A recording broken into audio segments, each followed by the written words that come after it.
Okay, I want to start off by giving all praises to Yahweh, Bahashim, Yahweh Shai, Bahashim, Rakah, Kwadash.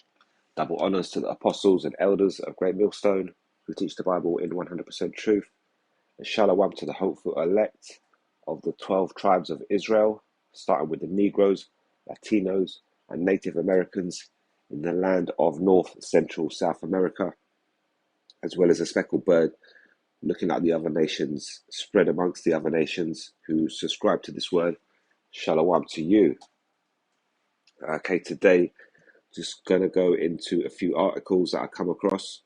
As I mentioned in the previous video, we're in the time of the fulfillment of the prophecy of Revelation 13:16 on down, and we're seeing the implementation on a physical level of the MOTB.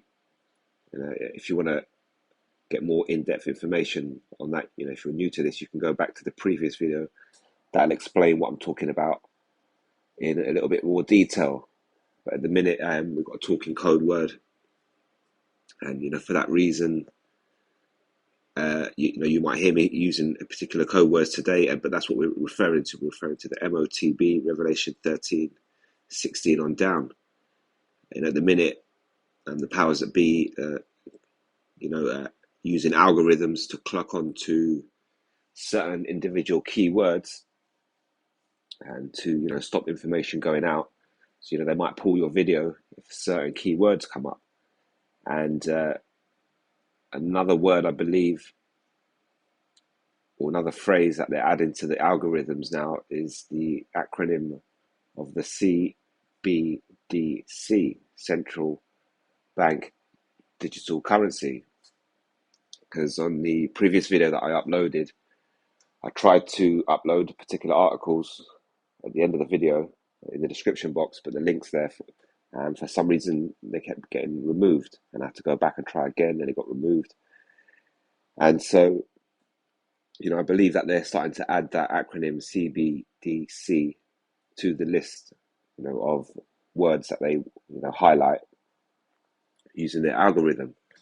But anyway, looking at it today, we're looking at these articles. Like I say, these articles that I've come across all go into, showing us that the fulfillment of Revelation 13 and 16 is happening around us. I've mentioned before with the crash of the current currency, fiat currencies, and the introduction of digital currencies. So we're going to look at these articles, and I'm going to just quickly breeze through them.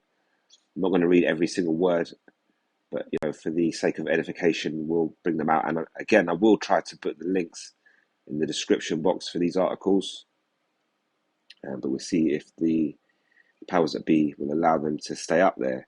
So this first article is Bloomberg, UK, and it says the unstoppable dollar is wreaking havoc everywhere but America. It says the Federal Reserve's focus on taming inflation is inflicting a world of pain on other economies. And this is dated the 29th of September 2022. And it says here the mighty dollar is steamrolling everything right now, causing issues for economies almost everywhere, except in the US. That means that, for now at least, because, at the minute, there are slight issues, cracks starting to show in the US economy. And you will notice that by seeing inflation. So, at the minute, there's a lot of jakes out there complaining about how tough things are and how bad things are. But really, this is just scratching the surface. Next year, 2023, I believe through the Spirit, we're going to get into a very difficult period for everybody on this earth. And it starts off with, problems within the economies. And then with that, inflation, we're seeing prices rise, and we're seeing things difficult to get hold of. Important things like food and energy, to keep households warm and stuff like that. So at the minute, they're saying there's problems everywhere except the US. In the US, you are starting to see inflation. You might be complaining about it, but that's not really a problem. Next year, 2023, you're going to see a real problem with inflation leading on to hyperinflation. And then you're going to see a real issue, a real lack of bread so on and so forth. Okay, but that's what it's pretty much referring to. It says that means that for now at least, it's not America's problem. These economic problems elsewhere, and the historic central bank fueled surge in the greenback is unlikely to abate anytime soon. By some measures, the US currency is already stronger than ever, eclipsing the highs of the last 2.5 years from early 2020. Since the pain it's inflicted has echoes of the mid-1980s, when foreign exchange chaos forced the world's most important finance officials to join hands and impose a solution on markets. Right now, though, it's every country for itself, and the US administration pushes back on the idea of coordinated market action because, as we keep telling you, they are bringing about this crash, and they're quite happy to, watch things deteriorate and crumble. And when this fiat currency fully crashes, they will say, "Hey, we've introduced this CBDC, and it's time to jump on it." To say, with the risk of economic damage spreading, officials from Tokyo to Santiago have been drawn into the fray to prop up their currencies with improvised solutions, such as selling dollars directly into the market. But Federal Reserve Chief Jerome Powell is squarely focused on fighting inflation at home, doubling down on rate hiking plans that have supercharged the dollar. And US Treasury Secretary Janet Yellen has said she believes financial markets are working as they should. So, the things that they're doing in the US to sort of try and hold down inflation at the minute, protect it, protect their economy, even though there's cracks starting to show, these things that are doing are having economic effects elsewhere in the world, and that's pushing people, currencies into problems themselves. But meanwhile, America have pretty much got the attitude that, no, everything's fine, everything's working as it should, things go up, things go down. There's nothing to see here. So this article has this particular table here says changing currency values against the US dollar. It shows you how things have been changing, the currencies against the currency of the US dollar, and the worth of it. So there's a combination of alluring interest rates in the US and the comfort of feeling your money is safer in dollar-denominated assets is helping buoy the greenback. It's helping to keep it afloat.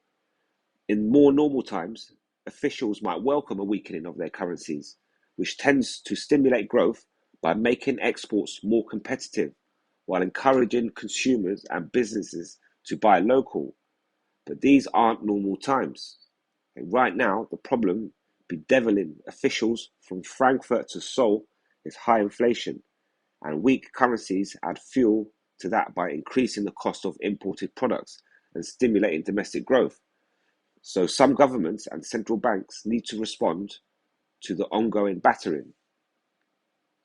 Britain's pound is just the latest major currency in the spotlight after new government fiscal plans sparked a dramatic loss of confidence in sterling. But it was, like its peers, under tremendous pressure before that, traded near multi-decade lows. Elsewhere, the yen has weakened so much that Japan's government has stepped directly into markets on several occasions since September the 22nd. India, Chile, and others have also felt compelled to intervene. Europe's common currency, meanwhile, has sunk below parity with its dollar under the weight of the region's energy crisis, and China's government has waged its own fight on behalf of the renminbi. The currency situation is also forcing central banks around the world to consider ratcheting up their own interest rates further, which risks driving their economies into recession. Okay, so this is how it's happening. This is how this crash of this fiat currency is taking place around this earth. What you're reading in this article is a detailed breakdown of part of the effects, the events of the prophecy, the fulfillment of Revelation 13 and 16. This is it.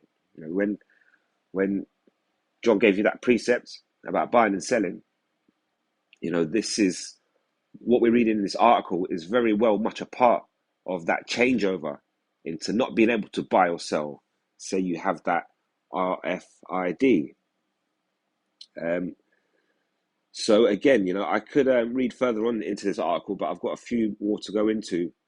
But like I say, I'm going to put the link in the description box.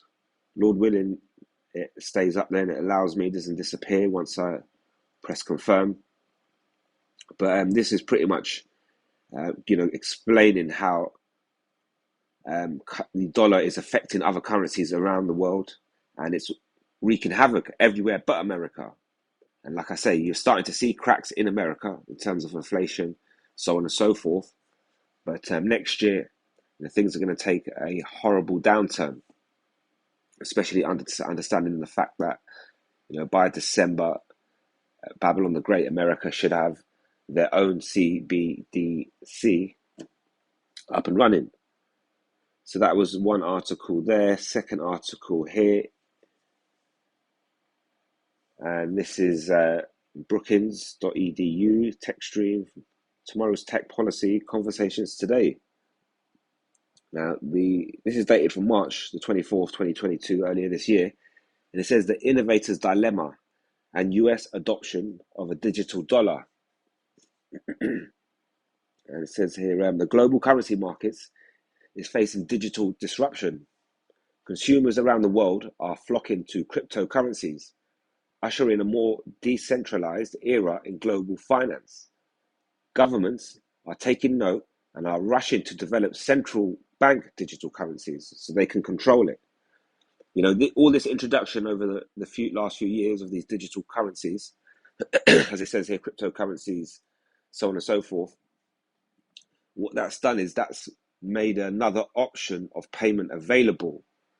And now that these banking elites have reached the time where they want to introduce the destruction of the fiat currency that we're seeing, the fact that there are these digital currencies available as options then makes it a worry for governments around the world, because they don't want people in their country to start operating through these unsecured, independent digital currencies. So ultimately, they have to rush to join this plan. They see change, they see the destruction of the currencies, and they say, well, everybody's looking to go digital, and we better get involved in that. And rather than allowing independent people to take control of the money, we need to create a CBDC to be part of this one world network. So it says here, like it says, governments are taking note and are rushing to develop central bank digital currencies, digital forms of fiat currencies built on blockchain technologies. For now, the US dollar remains king, but unless US policymakers take decisive steps to adapt to an increasingly digital financial system, the United States risks losing the economic and geopolitical advantages afforded to it by the dollar's dominance of the global finance system. And, don't forget, this article was dated back in March. And since then, the US have announced that they will be launching their own digital currency on December the 13th this year. It says, in responding to the growth of digital financial tools, these options of these other digital currencies, the United States faces a classic innovator's dilemma in which a dominant incumbent must respond to an insurgent innovator. So, it's pretty much saying, when change is happening, you've pretty much got to go with it or get left behind. And so with that, you're then having to reinvent the financial system, and that's what America are doing. They're the innovator, through the banking elites, through the 1% of this world who pretty much own 99% of the wealth. Through those banking elites, they are pretty much innovators of this fourth industrial revolution, and obviously with that it brings dilemmas in how to tweak things and perfect it in the way that they want it to. It says the Biden administration is beginning to address the issue with the signing of the recent executive order directing US government agencies to prioritize the development of policies to regulate digital assets and to examine the requirement and feasibility of launching a digital version of the dollar. Like I say, they're going to be doing this on December the 13th. Until a more comprehensive policy framework for digital assets is developed, a task likely to take years, US policymakers must work to support the development of a private sector stablecoin alternatives to a Fed-issued digital dollar in order to adopt a more proactive mindset in countering challenges to the dollar's dominance. Okay, so again, this particular paragraph is looking into policies. This is something that is when you invent a new currency and a new way of transferring money, there then has to come new sets of rules, and this is what the policies are of that particular financial system. So what it's pretty much explaining is we're going to be moving into the fourth industrial revolution, the time of change. Financial system will be completely different, and slowly, you're going to see policies added to that system in order to provide it with rules and regulations. And obviously, when you've got something that's in the beginning stages of development, that's something that you don't have.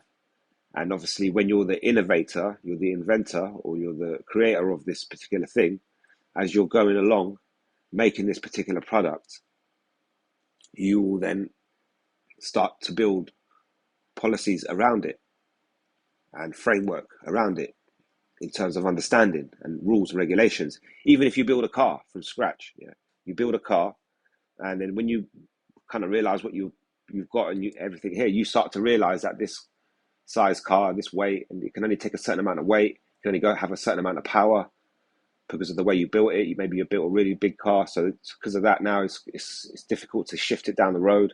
So it's never going to be a sports car. If you want to make a sports car, you've got to make it small. These are policies around building a car that you have to comply with in order to build what you want properly. And obviously, when they're building this digital financial system, which they're doing right before us, they're obviously going to be implementing policies with it. And this is the rules and regulations. You don't have the correct credit score, so we're not going to let you enter this particular building and use this facility. Come back in a few years and we'll see what's changed. And obviously, like we said before, once everything's digital, you won't be able to enter certain doors. Say your RFID chip scans and has access to allow you into that door. It says that the decision whether or not to launch a US CBDC and build the infrastructure it requires bears all the hallmarks of the innovator's dilemma. That's what I just explained. The business scholar Clayton Christensen's framework for understanding the difficult choices facing incumbent responding to disruptive technologies.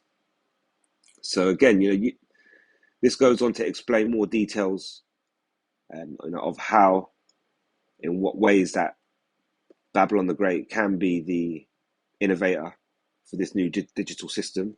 And it backs up exactly what we tell you out of these scriptures. Babylon the Great is that whore that rides the beast, and the whore manipulates the beast and pretty much to devour whoever she wants to devour, by using her beast system. And like there's a new system coming in place, and Babylon the Great is the innovator of that new system. Okay, this is another article here. This is Bloomberg.com. I'm going to try and breeze through these. Like I say, got a few to get through, and I will put all the links in the description box so you can read through them. Okay, again, this is Bloomberg UK, and this is dated the 20th of September 2022, very recent. And you might have seen this in the news yourself. It says NASDAQ makes first big crypto push to lure institutional clients. And so, what it is, NASDAQ company who deal with the stock exchange are, they've obviously have clients that they've had for many years, these high wealthy earners and certain particular companies that deal with them. And these are their institutional clients. And these institutional clients are starting to see a change in the financial world, and people in that particular world that are higher up, that high levels of wealth, people within that world, they understand that a change is coming into digital format.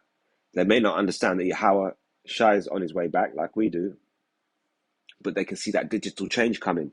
So with that, they're going to wonder, the people who work for them to help them make money, NASDAQ, they're going to look back at them and say, well, how are you taking me into this new fourth industrial revolution? So with that, people like NASDAQ are now, forced to go into that particular market. As it says here, NASDAQ makes first big crypto push to lure institutional clients.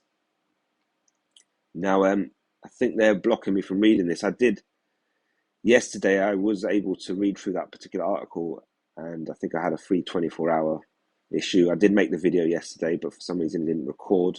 That's why I'm back here today, this afternoon, trying to repeat this video. And now they've come to a point where they've blocked me from this thing, so I've probably got to re-sign in for another 24 hours free something. But this is something you can look up yourself, and just type it into Google. NASDAQ makes first big crypto push to lure institutional clients. And this says, it does exactly what it says, and it means exactly what it says. NASDAQ are, delving into the digital financial market. For what reason? Because the change is coming. So just got a few more. I'm going to just flick through here. This is the telegraph.co.uk. And this is dated the 8th of September 2022. It says Silicon Valley has entered the disease tracking game.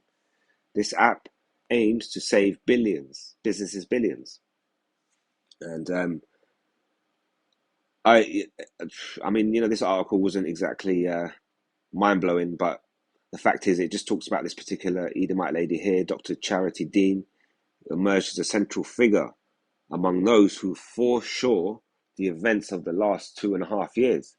And now these people, like I say, these certain people within society at the top end, they understand these changes are coming about, because they understand the agendas of the elites. They would want to. This is what these people like this strive to be, like those elites.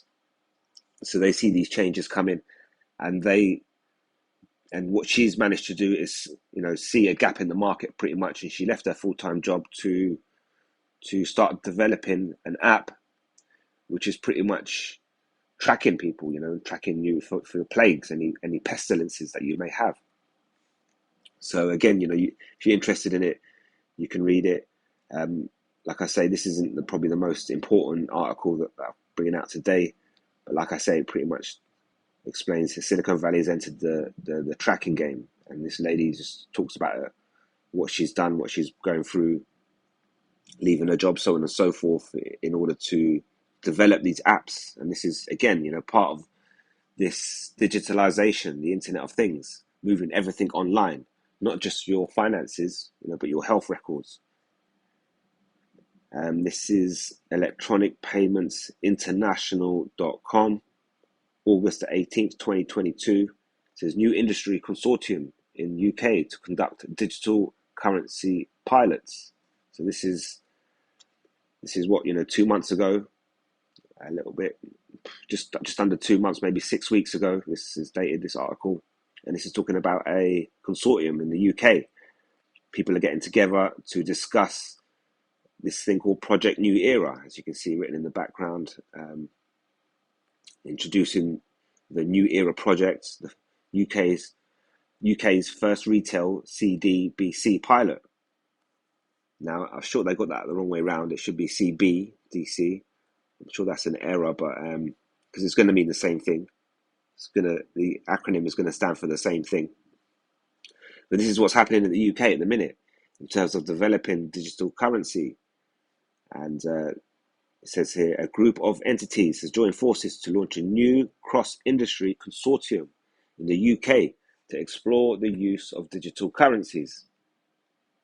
The new consortium, called Digital FMI Consortium, will lead the digital de-sterling pilot called Project New Era later this year. Like I keep telling you, this Project New Era is labelled as the fourth industrial revolution. Once launched, the project will become the first privately conducted de-sterling pilot in the UK. The new consortium aims to conduct real-world testing of the digital currency-related ecosystem, environment, and economy. And again, this is something that we keep mentioning to you. Not only are they going to change the way that the financial system operates around the world, they're also going to start clamping down on your carbon footprint, and they're going to combine the two. Again, this is all about the Internet of Things and pushing things online, rather than using things in reality, so to speak. The pilot will evaluate the coexistence of existing forms of money, regulating digital assets such as cryptocurrencies and stablecoins and central bank digital currencies. So again, with the crashing of this system, the pound is its weakest point for decades. And, there are now, it looks like there's going to be a change. There are options of using a digital financial system.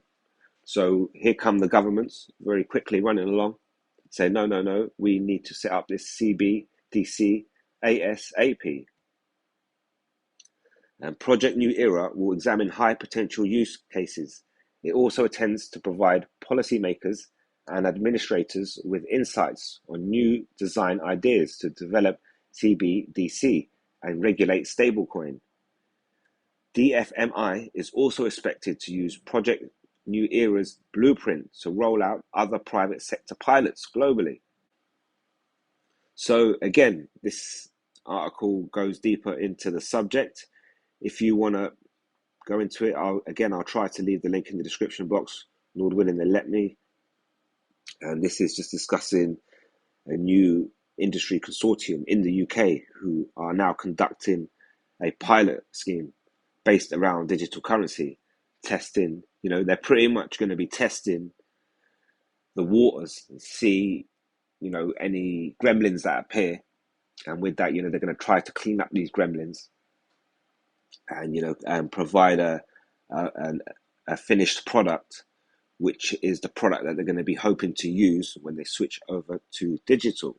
Okay, so this is what all roads lead to the CBDC at the minute, as all these articles are showing you.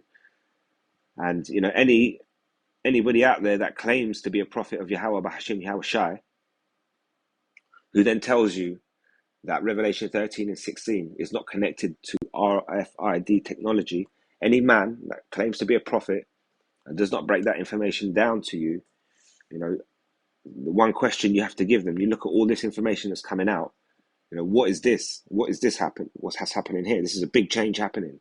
And if you can't explain this, it's because you're not explaining Revelation 13, 16, 17, 18 correctly.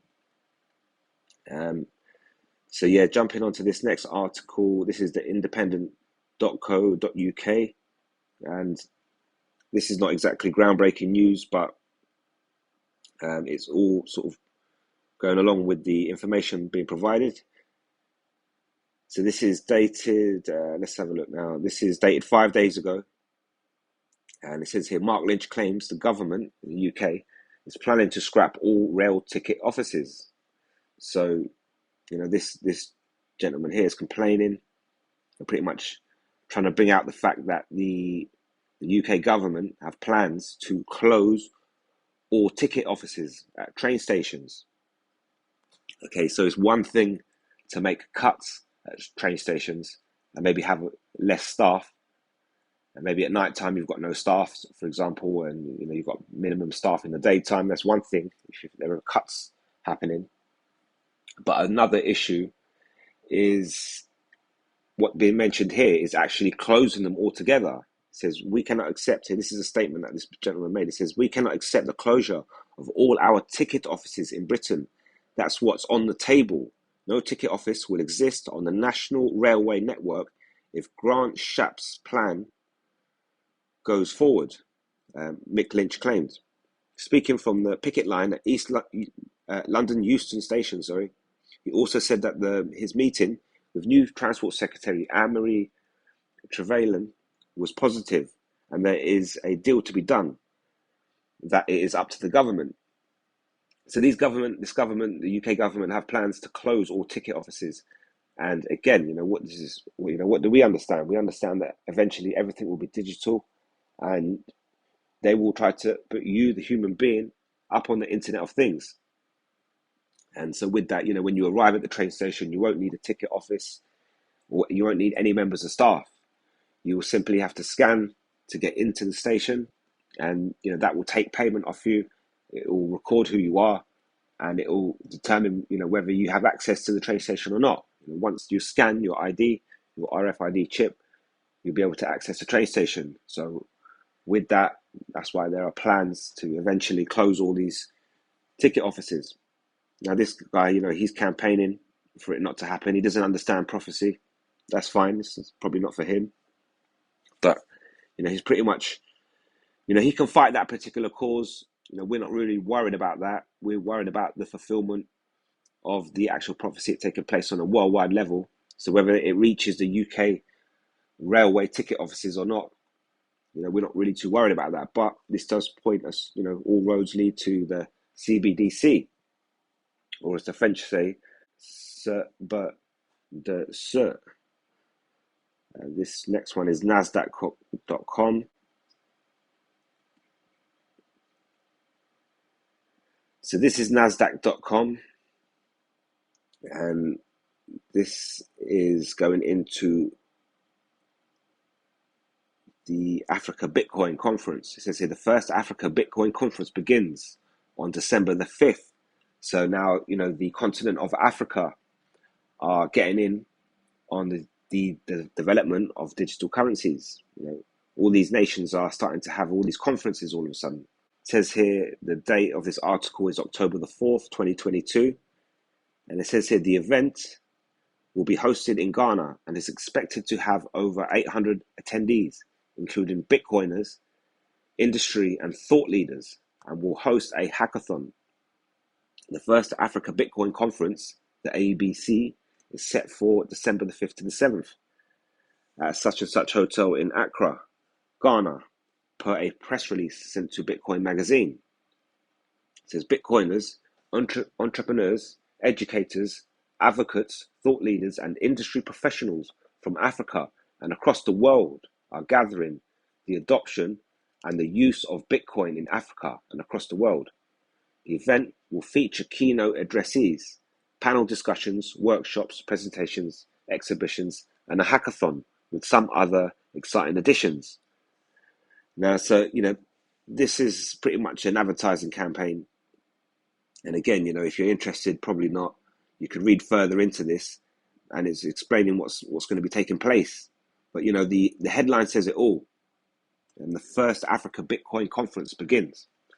And so this is the continent of Africa starting to discuss the use of a digital currency, Bitcoin, on a major level. And, slowly, when all these central banks, CBDC, gets established around the world as a central bank in each particular nation, eventually these African nations will have to switch to the CBDC. But the fact that they're starting to look into digital currencies themselves shows that, they understand change is taking place. These leaders, these kings of these nations, of these African nations, they're pretty much following suit of what these other countries are doing in terms of researching and developing digital currencies within their nation. But this continent of Africa, pretty much turned up to the party a little bit late. But they're on the ball nonetheless. So yeah, that was 7 articles I went through. I'm going to try and leave these in the description box. There was one more that I came across this morning. Like I said, I tried to upload this video yesterday. I did sit down and record this video. Spent half an hour speaking and realised that the video didn't record. So I had to go to work last night and come back this morning. I had a bit of a sleep, and before I go to work today, I'm making a second attempt to get this video out. But I did come across this article this morning, which again, all roads lead to the CBDC. But at the minute, okay, here we go. This is the Independent, and this is dated 2 hours ago, which is pretty much when I woke up. It says households face 3-hour blackouts as businesses asked to help tackle electricity shortage. This is in the UK. Because gas shortages could lead to blackouts in parts of the UK to protect supplies for heating homes. Now, before I move on, you see how the devil operates. He's very clever with his words. And he's made 2 statements here, which mean the same thing, but tell it in a different way. So first of all, what he's done is use the words household face 3-hour blackouts. So that leads you to think that, this is a done deal. Households face a 3-hour blackout. If you have an opposition and you're going to face him next Saturday in the ring, it's a done deal. You have to do is wait for Saturday and you'll see him. But then, below they repeat the same statement in a different way. They say gas shortages could, oh, okay, so it's a possibility now, lead to blackouts in parts of the UK. So, when you read the words of the devil, you have to understand he'll repeat the same statement at you twice over using different words and lead you into two different types of understanding. That's confusion. That's what it's about. But nonetheless, we do believe that there will be shortages of fuel in the UK and blackouts. Now, if I can get down to the wording, if I get rid of this, I don't know why this keeps popping up. Hang on a minute. Hang on. I'll wait for that close to pop up. Right, he's done. Close. Turn back. Okay, households will be paid to put on their washing machines or charge their electric cars away from peak hours. As the National Grid warns, the country could face 3-hour power cuts this winter. So, what they're saying is there could be power cuts this winter in the UK, and they could come at, 3-hour intervals. There's shortages of gas, which generated 40% of the UK electricity last year, could mean, so that, what they're doing in the UK, they're using gas to generate the electricity. It says here, this could mean, and a shortage of gas is obviously what's been claimed that there is at the minute. It says it could mean planned 3-hour blackouts in some areas to protect supplies for heating homes and buildings. System operators warned. And the margins between peak demand and power supply are expected to be sufficient and similar to recent years in the National Grid electricity system base case scenario for this winter. But in the face of the challenging winter facing European energy supplies following Russia's invasion of Ukraine, yet again blaming it all on Putin, the grid operators, at this point, if you're living in the West and you're subject to Western media on a daily basis, every problem you've got apparently is down to Putin. The reason why you were late to work this morning is because Russia invaded Ukraine, apparently. The grid operator is also planning for what would happen if there was no imports of electricity from Europe and insufficient gas supplies.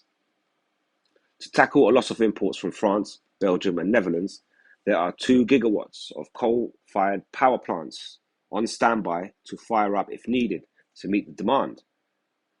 People are being encouraged to sign up with their electricity supplier for a scheme which will give them money back on their bills to shift their use of power away from times of high demand to help prevent blackouts. That could mean, pretty much what's this explaining? They're pretty much saying that the government are going to start asking you to, then it says here that could mean putting on the dishwasher or washing machine overnight or charging the EV, the electric vehicle, at off-peak times. So what they're going to start doing is pretty much saying that is during peak times, during daytime hours, there is a high demand for energy. So we're going to start running blackouts, and you need to start using your facilities during the night when it's not so peak times and there's less demand for it.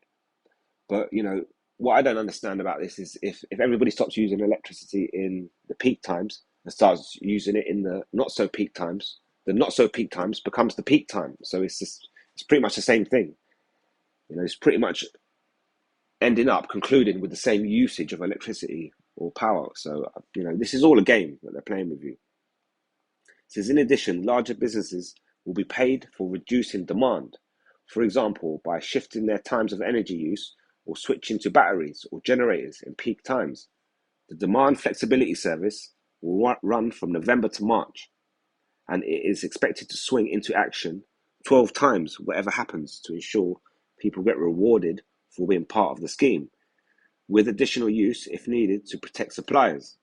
So you join this particular scheme, and they're pretty much saying we can, you use electricity out of peak times, and we'll reward you for it.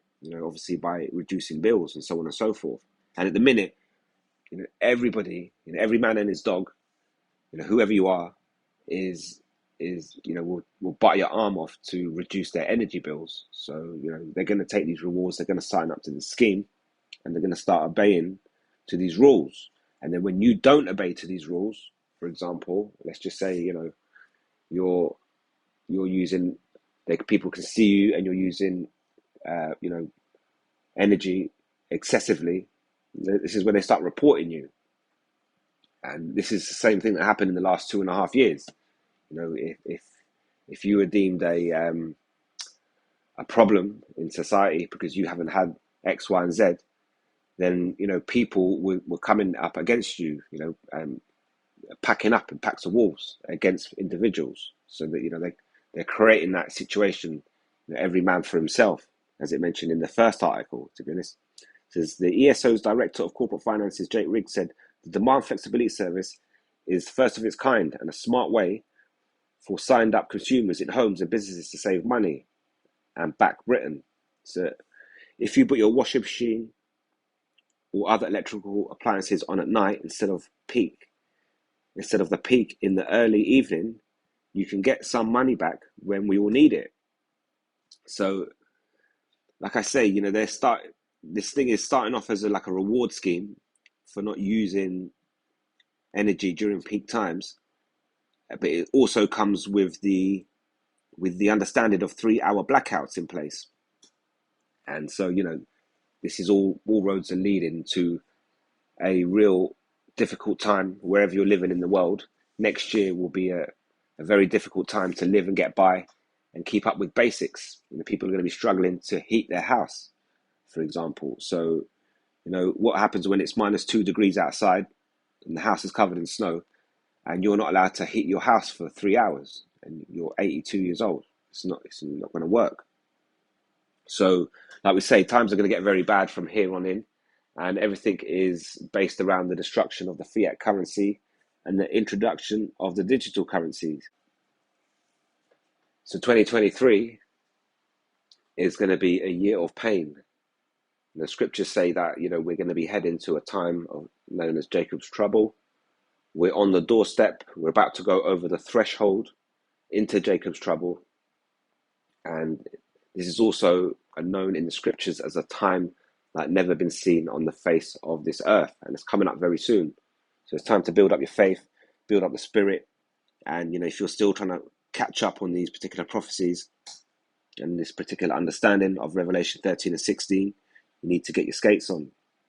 So with that, I'm going to leave it right there. I'm going to give all praises to Yahweh, Bahashem, Yahweh Shai, Bahashem, Rakah, Kwadash. And until next time, Shalom.